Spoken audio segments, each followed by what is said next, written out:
सिंधुदुर्गच्या सर्वांगीण विकासाचा दीपक आज खऱ्या अर्थानं उजळून निघालाय. राजकारणात अखंडितरित्या कार्यरत राहून समाजकारणाचे व्रत हाती घेणारे दीपक केसरकर या नावाचं अतिविशाल वलय आजच्या घडीला सिंधुदुर्गवासियांच्या मनावर आरूढ झालंय. दीपकभाईंचा सोमवार दिनांक 18 जुलै 2022 रोजी वाढदिवस होतोय. त्यांच्या या वाढदिवसानिमित्त कोकणशाहीनं घेतलेला हा संक्षिप्त आढावा. खरं तर दीपकभाईंचा स्वभाव एका वाक्यात सांगायचा झाला तर डोक्यावर बर्फ आणि तोंडात साखर. दीपकभाईंच्या ह्याच स्वभावगुणांमुळे ते राजकारणात घट्ट पाय रोवून तेवढ्याच आत्मविश्वासानं व स्वाभिमानानं उभे आहेत. विविध राजकीय पक्षातील मोठमोठ्या नेते मंडळींच्या गळ्यातील ताईत म्हणूनच दीपकभाईंकडे आजपर्यंत पाहिलं गेलं. नगराध्यक्ष पदापासून थेट महाराष्ट्र राज्याचे अर्थराज्यमंत्री, गृहराज्यमंत्री तथा सिंधुदुर्गच्या पालकमंत्री पदापर्यंतचा दीपकभाईंचा राजकीय प्रवास थक्क करणार आहे. खरं तर दीपकभाईंचा प्रवास तरुणाईला दिशा देणार आहे. दीपकभाईंनी सिंधुदुर्ग जिल्ह्यात दहशतवादाच्या विरोधात लढा दिला. जिल्ह्याला विकासाचं स्वप्न दाखवलं. त्यामुळे येथील जनतेनं एक सच्चा माणूस म्हणून त्यांना निवडून दिलं. लोकांनी टाकलेला विश्वास सार्थकी लावण्यासाठी मी शेवटच्या श्वासापर्यंत काम करणार असं दीपकभाई आवर्जून सांगतात. केवळ घोषणा न करता जिल्ह्यासाठी प्रत्यक्षात कोट्यांनी रुपयांचा निधी त्यांनी आणलाय. दीपकभाई आता तर शिंदे गटाचे प्रमुख प्रवक्ते झालेत. त्यामुळे नव्यानं स्थापन झालेल्या शिवसेना भाजप युती सरकारच्या माध्यमातून आगामी काळात जिल्ह्याचा कायापालट करीन असा त्यांचा विश्वास आहे.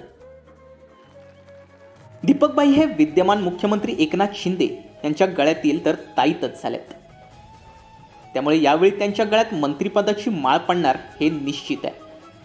आपल्याला मिळालेल्या मंत्रिपदाच्या माध्यमातून येथील शेतकरी व बागायतदार सुखी व्हावा, महिलांच्या हाताला काम मिळावं, बेरोजगारांना रोजगार मिळावा यासाठी त्यांनी अनेक योजना जिल्ह्यात आणल्यात.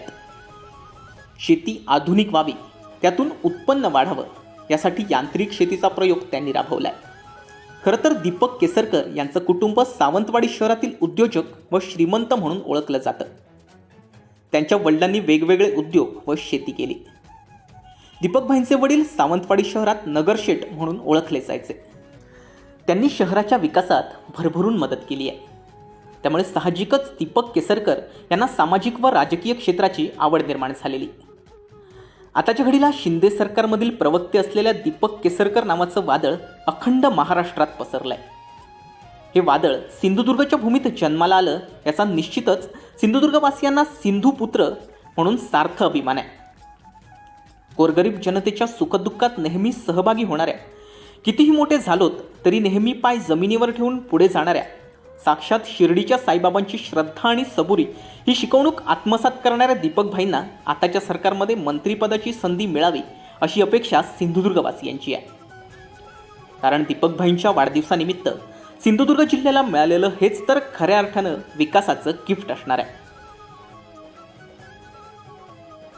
दीपकभाईंना कोकणशाही टीमकडून वाढदिवसानिमित्त हार्दिक शुभेच्छा. असे नवनवीन व्हिडिओ पाहण्यासाठी कोकणशाहीचं यूट्यूब चॅनल सबस्क्राईब करा व बेल बटन प्रेस करा. तसेच फेसबुक पेज लाईक करा आणि इंस्टाग्राम पेज व ट्विटर पेजला फॉलो करायला विसरू नका.